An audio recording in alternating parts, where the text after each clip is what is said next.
Baik, Assalamualaikum warahmatullahi wabarakatuh. Selamat pagi, salam sehat, salam sejahtera, Bapak, Ibu, rekan-rekan semua. Kami dari grup 6, kelas DZDA, pada mata kuliah Bahasa Indonesia, Teknik Industri, BINUS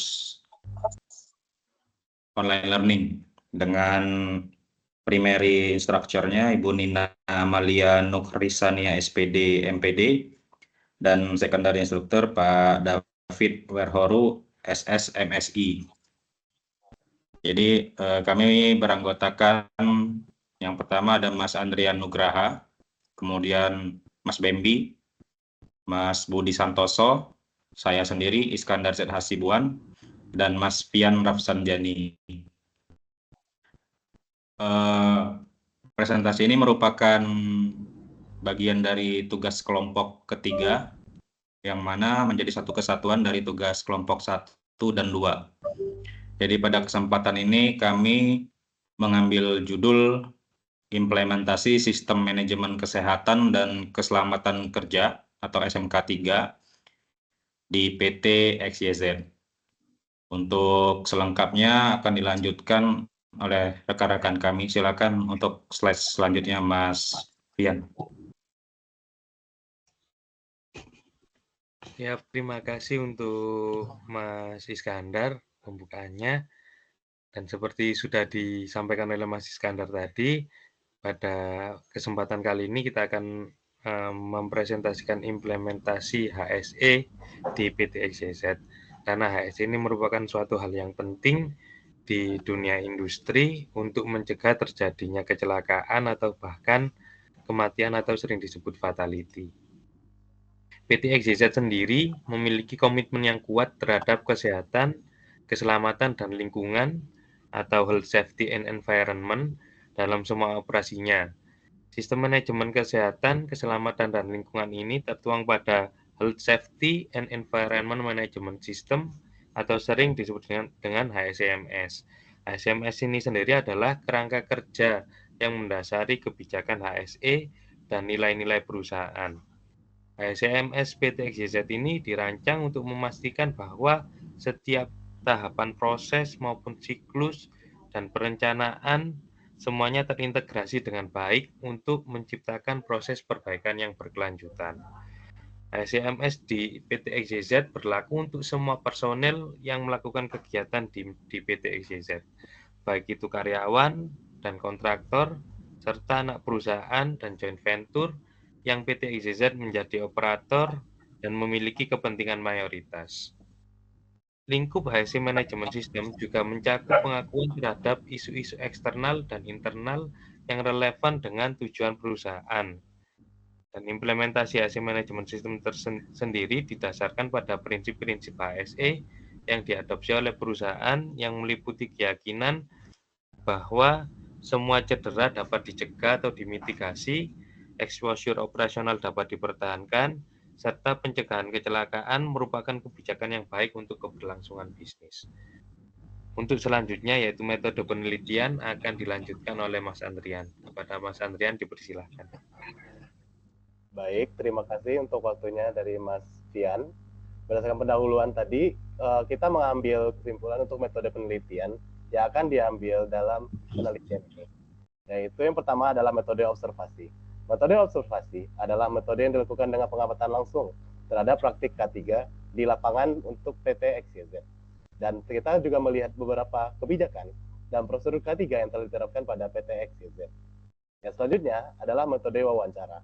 Metode wawancara yang dilakukan adalah dengan mengumpulkan data dari berbagai pihak yang terkait di perusahaan, seperti manajer K3, karyawan, dan lifting, scaffolding, pipeline, enroll, support service, dan orang HSE itu sendiri. Data yang dilakukan adalah data demi memahami perspektif mereka terkait implementasi K3. Data yang didapatkan merupakan data mendapatkan pendekatan kualitatif. Selanjutnya, pembahasan akan disampaikan oleh Mas Budi. Terima kasih Mas Andrian atas waktunya. Selanjutnya kita akan bahas mengenai pembahasan hasil penelitian yang dilakukan dengan metode observasi dan wawancara tadi. Berikut adalah hasil pembahasan dari metode penelitian yang telah dilakukan melalui observasi terhadap pelaksanaan HSMS yang dilaksanakan di lingkungan PT XYZ dan wawancara dengan karyawan dari beberapa departemen dan divisi dari PT XYZ. Yang pertama adalah overview dari implementasi HSE. Metode observasi dan wawancara digunakan untuk mengumpulkan data tentang implementasi kesehatan, keselamatan, dan lingkungan atau biasa disingkat HSE di PT XYZ. Planning dan objektivitas. Setiap unit dalam perusahaan diwajibkan untuk menyusun rencana strategis HSE. Rencana strategis ini disusun 3 atau 5 tahun ke depan dan melibatkan seluruh karyawan untuk memberikan masukan atau untuk input-input untuk perbaikan terhadap rencana strategis HSE untuk 3-5 tahun ke depan. Risk management dan risk assessment dan manajemen.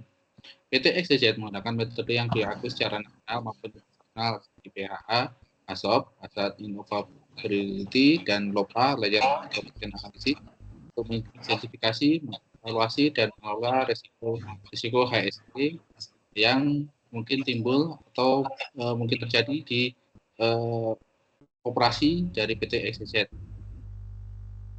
Next.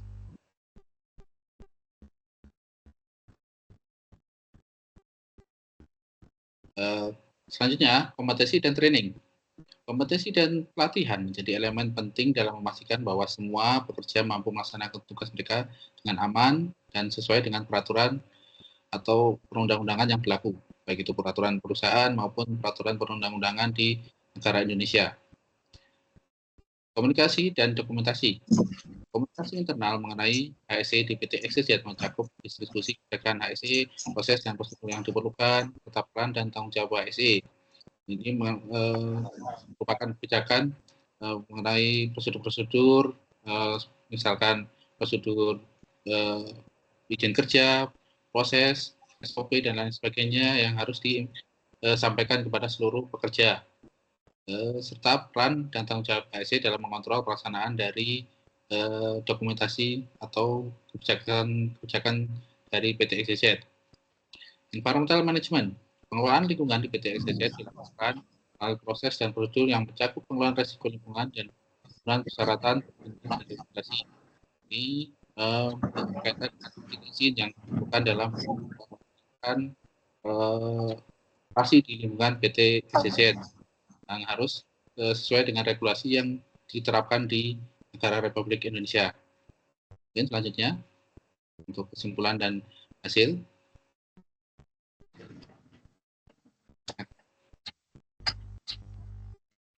Baik, terima kasih waktunya.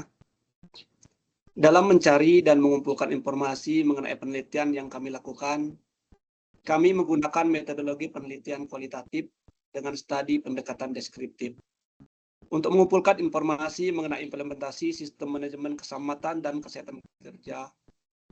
Pada tahap analisa yang kami lakukan, kami membuat beberapa pertanyaan yang digunakan wawancara kepada seluruh divisi yang ada di tempat kerja, di mana kami mengambil 5 sampel secara asal.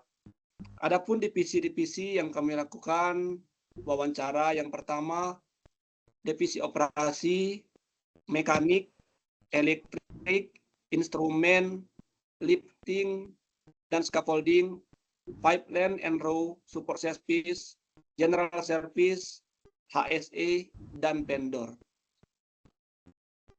Berdasarkan hasil wawancara dari 50 koresponden yang kami lakukan, terdapat 48 koresponden yang dapat menjawab semua pertanyaan. Sehingga dapat kami simpulkan bahwa 96% orang dapat menjawab pertanyaan tersebut dengan baik dan mengerti mengenai implementasi sistem manajemen kesehatan dan keselamatan kerja yang ada di PT XYZ.